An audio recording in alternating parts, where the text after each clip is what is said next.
नमस्कार दोस्तों, आज मैं आपको सुनाऊंगा भक्त के अधीन भगवान। एक कसाई था सदना, वह बहुत ईमानदार था। वो भगवान के नाम का कीर्तन में मस्त रहता था।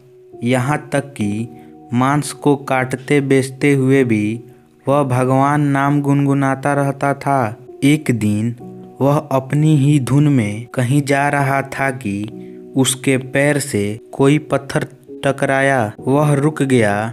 उसने देखा एक काले रंग के गोल पत्थर से उसका पैर टकरा गया है। उसने वह पत्थर उठा लिया और जेब में रख लिया। यह सोच रहा कि यह मांस तौलने के काम आएगा। वापिस आकर उसने वह पत्थर मांस के वजन को तौलने के काम में लगाया। कुछ ही दिनों में उसने समझ लिया कि यह पत्थर कोई साधारण नहीं है। जितना वजन उसको तौलना होता, पत्थर उतने वजन का ही हो जाता है। धीरे धीरे यह बात फैलने लगी कि सदना कसाई के पास वजन करने वाला पत्थर है। वह जितना चाहता है पत्थर उतना ही तौल देता है। किसी को 1 किलो मांस देना होता तो तराजू में उस पत्थर को एक तरफ डालने पर दूसरी ओर 1 किलो मांस का ही तौलता। अगर किसी को 2 किलो चाहिए हो तो वह पत्थर 2 किलो के भार जितना भारी हो जाता। इस चमत्कार के कारण उसके यहाँ लोगों की भीड़ जुटने लगी। भीड़ जुटने के साथ ही सदना की दुकान की बिक्री बढ़ गई। बात एक शुद्ध ब्राह्मण तक भी पहुंची। हालांकि वह ऐसी अशुद्ध जगह पर नहीं जाना चाहते थे जहां मांस कटता हो वह बिकता हो, किंतु चमत्कारिक पत्थर को देखने की उत्सुकता उसे सदना की दुकान तक खींच लाई। दूर से खड़ा वह सदना कसाई को मीट तौलते देखने लगा। उसने देखा कि कैसे वह पत्थर हर प्रकार के वजन को बराबर तौल रहा था। ध्यान से देखने पर उसके शरीर के रोए खड़े हो गए। भीड़ के छटने के बाद ब्राह्मण सदना कसाई के पास गया। ब्राह्मण को अपनी दुकान में आया देखकर सदना कसाई प्रसन्न भी हुआ और आश्चर्यचकित भी। बड़ी नम्रता से सदना ने ब्राह्मण को बैठने के लिए स्थान दिया और पूछा कि वह उनकी क्या सेवा कर सकता है। ब्राह्मण बोला, तुम्हारे इस चमत्कारिक पत्थर को देखने के लिए ही मैं तुम्हारी दुकान पर आया हूँ, या यूँ कहे कि ये चमत्कारी पत्थर ही मुझे खींचकर तुम्हारी दुकान पर ले आया है। बातों ही बातों में उन्होंने सदना कसाई को बताया कि जिसे पत्थर समझ कर वो मांस तौल रहा है, वास्तव में वो शालिग्राम जी हैं, जो कि भगवान का स्वरूप होता है।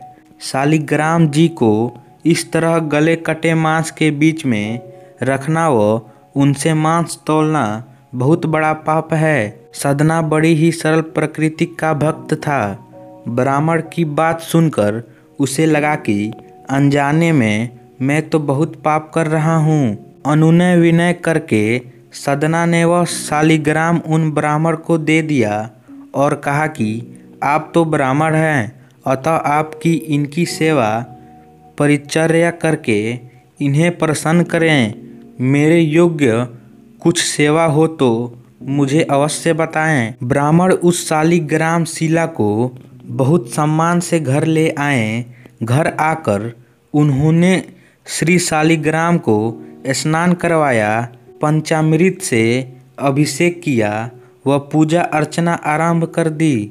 कुछ दिन ही बीते थे कि उन ब्राह्मण के स्वप्न में श्री शालिग्राम जी आए व कहा, हे ब्राह्मण, मैं तुम्हारी सेवाओं से प्रसन्न हूँ, किंतु तुम मुझे उसी कसाई के पास छोड़ आओ। स्वप्न में ही ब्राह्मण ने कारण पूछा तो उत्तर मिला कि तुम मेरी अर्चना पूजा करते हो, मुझे अच्छा लगता है, परंतु जो भक्त मेरे नाम का गुणगान कीर्तन करते रहते हैं उनको मैं अपने आप को भी बेच देता हूँ।